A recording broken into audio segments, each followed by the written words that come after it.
understand as best you can what's going on. So listening, we hear this all of the time in deep listening, and we're often... Specifically your work during Bob Hawke. And if you can use that as a story to tell how has the leadership style evolved during that period, and what are the things which you have learned and embedded in your leadership style and the way you think. Confidence is something that I've always struggled with, and always feeling not quite enough. And a lot of women are always second-guessing themselves, whether they're ready.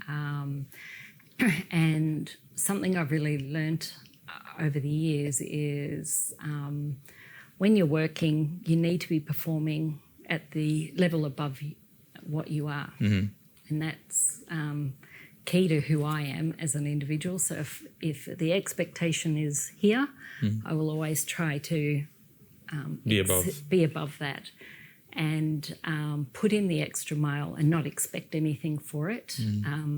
Volunteering is incredibly important to what we do to succeed and to find that empathy. Empathy is something that's really important to me, and that doesn't mean I go at the back and cry with my staff or cry with my clients. It's coming from a place where you really truly listen and you try and understand as best you can what's going on. So listening, we hear this all of the time in deep listening, and we're often, it's something that I still struggle with, even though I try very hard to lead that way.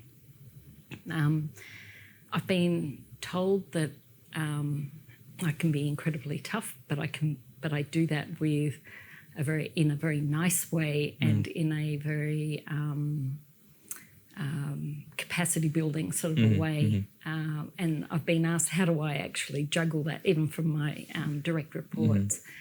And I really try and put myself in, if I'm going to be talking to me and giving the advice that I need to give them to step up and to where I want it going, how would I have that conversation with myself?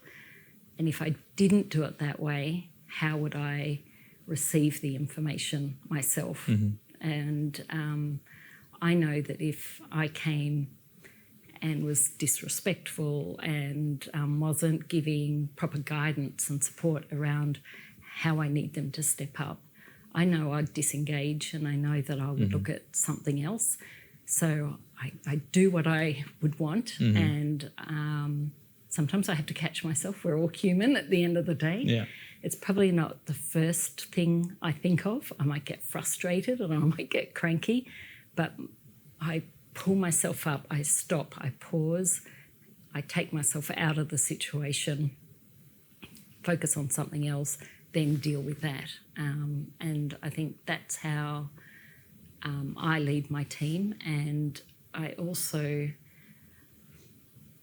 try to get the full story. I don't necessarily allow the person with the loudest voice to influence me.